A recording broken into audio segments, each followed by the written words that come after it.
ನಾವು ಈಗ ವಾಹಕ ಮತ್ತು ಅವಾಹಕಗಳನ್ನು ಪ್ರಯೋಗಿಸುತ್ತಿದ್ದೇವೆ.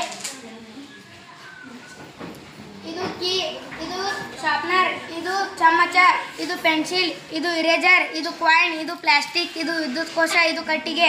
ನಾವೀಗ ಕೀಗೆ ದಂತವನ್ನು ಹಚ್ಚುತ್ತೇವೆ.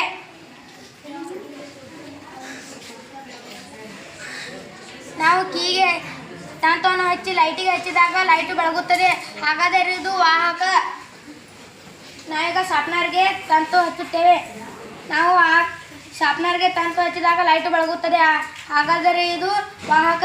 ನಾವೀಗ ಚಮಚಕ್ಕೆ ವೈರನ್ನು ಹಚ್ಚುತ್ತೇವೆ, ಇದು ಬೆಳಗುತ್ತದೆ, ಹಾಗಾದರೆ ಇದು ವಾಹಕ. ನಾವೀಗ ಪೆನ್ಸಿಲ್ಗೆ ತಂತು ಹಚ್ಚುತ್ತೇವೆ. ಇದೇನು? ಯಾಕ? ಪೆನ್ಸಿಲ್ನಲ್ಲಿ ಕೂಡ ವಿದ್ಯುತ್ ಹರಿಯುತ್ತದೆ. Very good. ನೆಕ್ಸ್ಟ್ ನಾವೀಗ ಇರೇಜರ್ಗೆ ಹಚ್ಚುತ್ತೇವೆ. ಇರೇಜರ್ಗೆ ಹಚ್ಚಿದಾಗ ಬಲ್ಬ್ ಬೆಳೆಯುವುದಿಲ್ಲ, ಹಾಗಾದರೆ ಇದು ಅವಾಹಕ.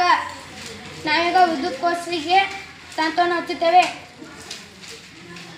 ವಿದ್ಯುತ್ ಕೋಶದ ತಂತು ಹಚ್ಚಿದಾಗ ಲೈಟು ಬೆಳಗುತ್ತದೆ, ಹಾಗಾದರೆ ಇದು ವಾಹಕ. ನಾವೀಗ 2 ರೂಪಾಯಿ ಕಾಯಿನಿಗೆ ಹಚ್ಚುತ್ತೇವೆ.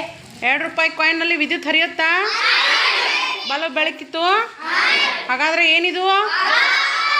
ರೈಟ್. ನಾವೀಗ ಪ್ಲಾಸ್ಟಿಕ್ ಹಚ್ಚುತ್ತೇವೆ. ಪ್ಲಾಸ್ಟಿಕ್ ನೋಡ್ರಿ, ಪ್ಲಾಸ್ಟಿಕ್ ಹತ್ತಕತ್ತೈತೇನು? ಇಲ್ಲ, ಹಂಗಾರ ಇದು ವಾಹಕ. ವಾಹಕ. ಈಗ ನಾವು ಕಟ್ಟಿಗೆಗೆ ಹಚ್ಚುತ್ತೇವೆ. ಕಟ್ಟಿಗೆ ಏನಿದು ನೋಡ್ರಿ? ಯಾಕ? ವಿದ್ಯುತ್ ಹರಿಲಿಲ್ಲ, ಬಲ್ಬು. ರೈಟ್. Very good. ಜೋರಾದ ಚಪ್ಪಾಳೆ ಬರಲಿ.